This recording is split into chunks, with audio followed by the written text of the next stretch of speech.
You've probably seen clips of that fiery debate between Tucker Carlson and Piers Morgan. It went everywhere. But what if the real story wasn't the argument itself, but what it revealed about a deep, unspoken conflict brewing in Western culture?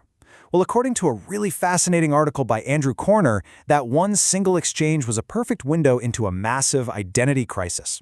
So in this explainer, we're going to break down the author's provocative diagnosis and the tools they use to make their case. Okay, here's our roadmap. We'll start with the exact moment that, according to the author, sparked this whole thing. Then we'll introduce a pretty unique analytical tool the author calls PQ analysis.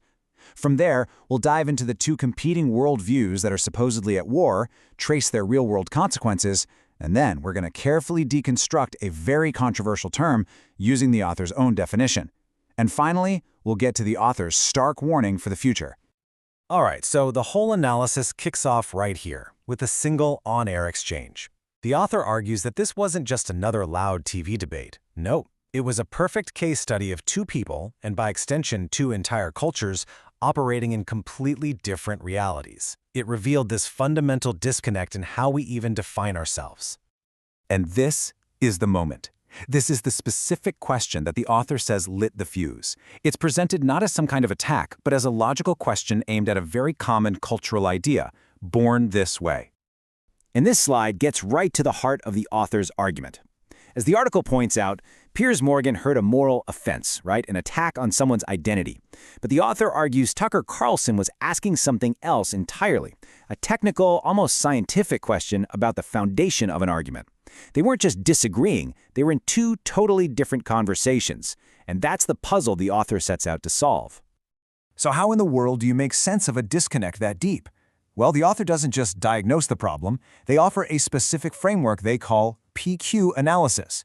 They present it as this powerful tool for digging beneath the surface of any argument to find the hidden logic, the real foundation that's holding the whole thing up. So here's the big idea. PQ analysis is all about finding the P, the core, often totally unstated premise that an argument is built on. Then you look at the Q, the conclusion they're actually stating out loud, and you ask a really simple question. Does Q actually make any logical sense if P is true? Think of it like a two-step process. First, you're kind of like an archaeologist, digging for that foundational belief. You have to ask, what does this person have to believe for their argument to even get off the ground? And second, you act like an engineer, testing to see if their conclusion can actually be supported by that foundation. It's a simple but really powerful test for logical consistency. All right, so let's actually put this tool to work. The author argues that the Tucker-Piers debate is the perfect example of a clash between two powerful and almost completely incompatible foundational premises, and that these two premises are now basically at war for control of the Western mind. So the first worldview is what the author labels secular humanism. The core belief here is that we are, at the end of the day, material beings. Our identities, our behaviors, our sense of right and wrong, it all just kind of bubbles up from our biology, our genes, and that long, blind process of evolution. And then you have the second premise, which the author calls the Christian one. In this view, humans aren't just biological machines. No, they have a metaphysical dimension. You could call it a soul, free will, agency, and an intrinsic dignity that isn't based on their traits, but on this idea that they are made in the image of God, the Imago Dei. And here's where you can really see the massive downstream effects of these two different starting points. If you start with the secular humanist premise, identity becomes rooted in natural impulse, born this way. But if you start with the Christian premise, identity is all about moral agency in the soul. In one view, dignity has to come from nature, which means it's kind of fragile. In the other, it's just a given, it's built in. This is the author's central point. Your starting premise changes absolutely everything that comes after. The author then makes a really big move. They argue this isn't just some abstract philosophical debate. They claimed this shift from one premise to another has had massive, real-world consequences, completely reshaping our culture over the last few decades. The author actually traces this cultural shift across several decades. They describe the 80s as a time of what they call rough-edged social calibration. Then, by the 90s, as that older Christian premise started to fade, you see slogans like "Born This Way" pop up to try and ground our sense of dignity in nature. This, the author says, eventually evolves into what psychologist Jonathan Haidt calls weird morality, which they argue has led directly to what we see today, a culture of fragility. So the author boils down Jonathan Haidt's work on modern Westerners, or weird people, to this: Our entire moral universe has basically shrunk down to just 3 core principles: prevent harm, respect rights, and allow personal choice.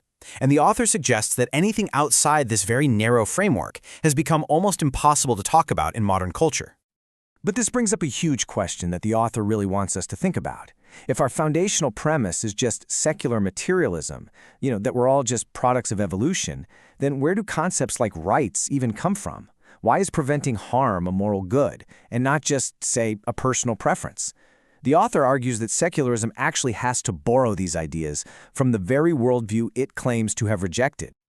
Okay, so this leads us to the author's most controversial term, and it's really important to be crystal clear here. We're going to break down the author's specific definition of this phrase, just so we can understand the argument they're making. We're not endorsing the term, we're explaining it. So the crucial point the author makes is this. They explicitly state this term is not about gay people. Not at all. Instead, they define it as an ideology, a whole system of thought.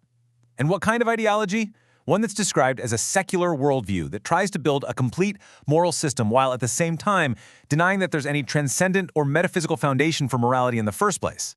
The author then breaks this ideology down into several key parts, a mix of consumerism and identity politics, which is then enforced by corporate and state bureaucracies. It champions a kind of therapeutic authoritarianism where emotional comfort becomes the highest good.